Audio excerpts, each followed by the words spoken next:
More than 50,000 people are under evacuation orders or warnings because of rapidly moving wildfire in the mountains north of Los Angeles, being called the Hughes Fire. CTV's Scott Hurst joins us now live with more on this. Okay, Scott, so what's the latest on this wildfire situation in Southern California?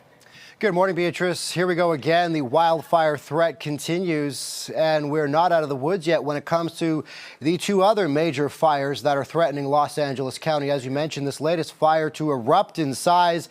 It flared up Wednesday morning. It is called the Hughes Fire, already burning through an area of some 40 square kilometers and putting tens of thousands of people under evacuation orders and warnings.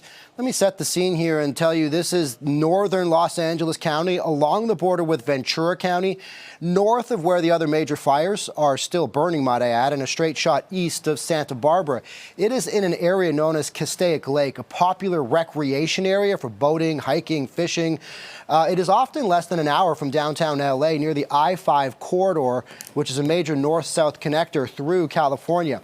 This area is much more rural, but there are still many homes and schools and businesses currently being threatened by these flames. You're seeing helicopters, air tankers, and ground crews actively working the fire, along with 4,000 firefighters. The good news, crews have been able to make some progress. If you remember, about 2-3 weeks ago, the first few days of the Eaton and the Palisades fire, it seemed like little to no progress could be made on containment because of these significant winds.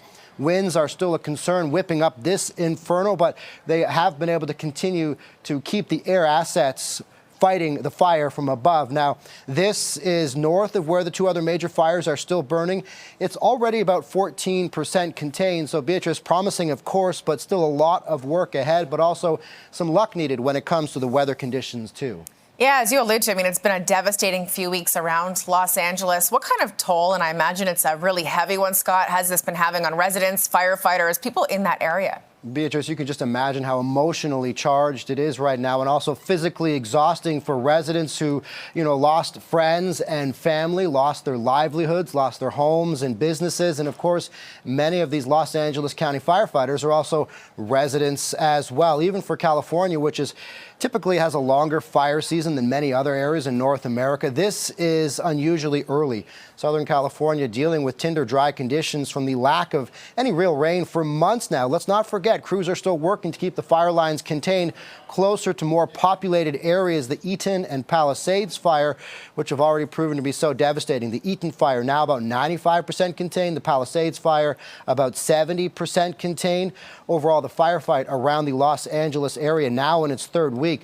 Now, there is the potential for some rain this weekend, Beatrice, which of course is promising, but that comes with a whole new set of challenges, of course, and that includes mud and debris flow already through the fire-ravaged areas. Yeah, certainly a devastating situation. CTV's Scott Hurst reporting live. Scott, thanks for this.